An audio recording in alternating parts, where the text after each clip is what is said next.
Today's gospel is near and dear to my heart because it evokes memories of my catechesis in RCIA over 20 years ago and validates a personal experience which I'll address later. Now, during our classes, I asked our instructor catechist about Catholic guilt trips in relationship to other faiths.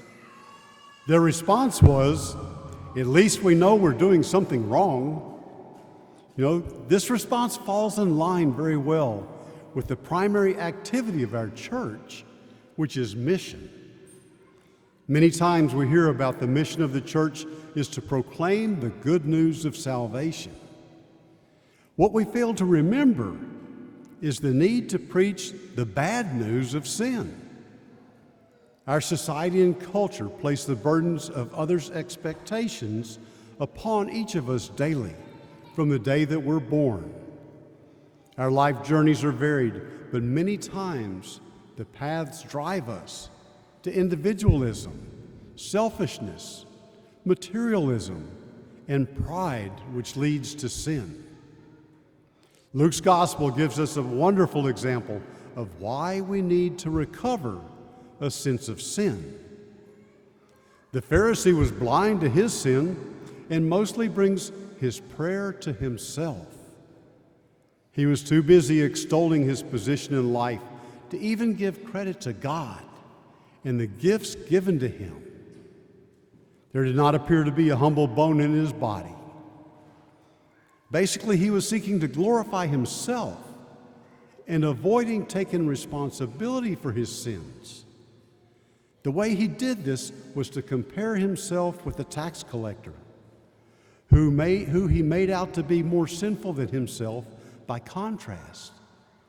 At least I'm better than him. He was truly mistaken if he thought that God makes comparisons between us.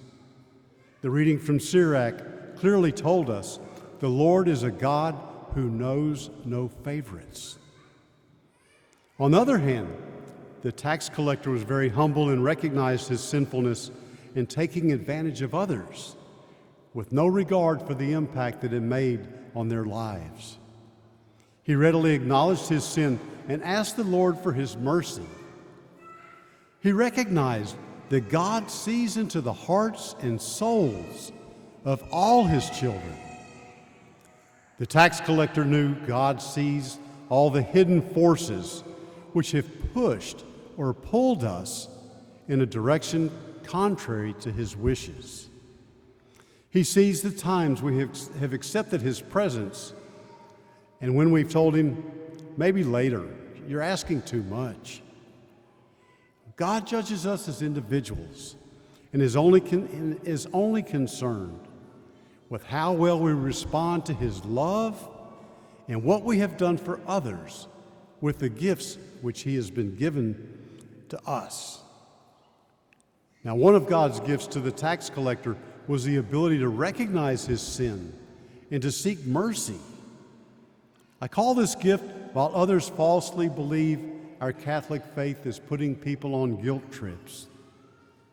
Catholicism puts people on reality trips. Our faith dares to speak out about sin, which is typically unpopular with others. Our faith dares to invite people to consider the sin in which they participate and seek God's forgiveness. Our Catholic faith and beliefs afford us a realistic approach to living our lives. The goal of salvation is something we're all called to strive for every day. We're not saved yet, but are a work in progress. I'm seriously of the opinion that an experience in my life was God preparing me for this homily. Now, while taking advantage of an 8-day silent retreat to discern my vocation as a deacon, God served me the largest piece of humble pie that you can imagine. On the 4th day of the retreat, really settled in, halfway there, I was attempting to have a conversation with God in the library, just the two of us. And a recent arrival to the retreat center began having a conversation which interrupted my communing with the Lord. The selfish righteousness over this interruption had me stewing in disbelief that this person was not complying with the rules. Can you say Pharisee? I can't begin to describe how indignant I felt. Little did I know God was going to allow me to see the error of my way. The next morning, I followed the daily routine of arising early, taking a short hike out in the Louisiana piney woods, and enjoying a cup of coffee on the porch prior to returning to my dorm room in preparation for meeting with my spiritual director. When I returned to my dorm room, I realized that I had left before my alarm was turned off, and the dorm got to hear it for almost 30 minutes.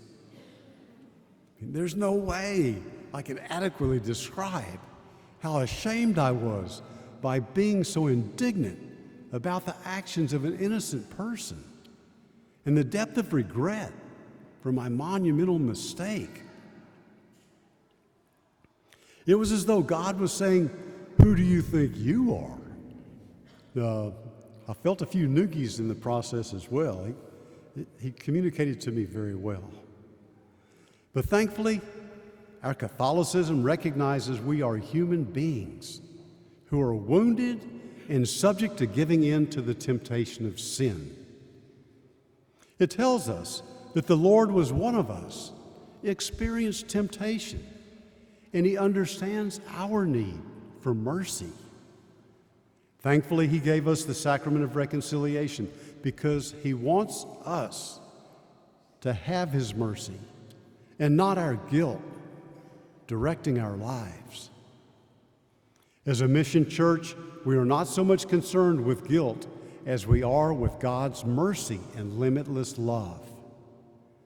God's call to each of us is to show mercy and love to all whom we meet, all the people that we interface with, that we reach out to, and that reach out to us. Now, at the end of the gospel, Jesus tells us, "For whoever exalts himself will be humbled, and the one who humbles himself will be exalted." An excellent means for fostering humility is to pray the litany of humility given to us by Cardinal Raphael Mary Desval. I highly recommend praying with this litany because it allows a vision of desires which are not healthy for us and for which we can be freed if we would just seek Christ's assistance. There's a lot of peace in just doing what God expects from us and not seeking recognition. Now, I've got some printed copies of this wonderful, beautiful prayer that are available on the table in the back. So when Mass is ended, please take a copy, or you can find it online. Now, it's a very valuable tool for your prayer toolbox, but I'm going to caution you, when you use this litany, remember the following. Humility is not thinking less of yourself. It is thinking of yourself less. That's a little bit hard to kind of chew and ruminate on, so I'm going to run it by you one more time. When you use this litany, remember, humility is not thinking less of yourself. It is thinking of yourself less.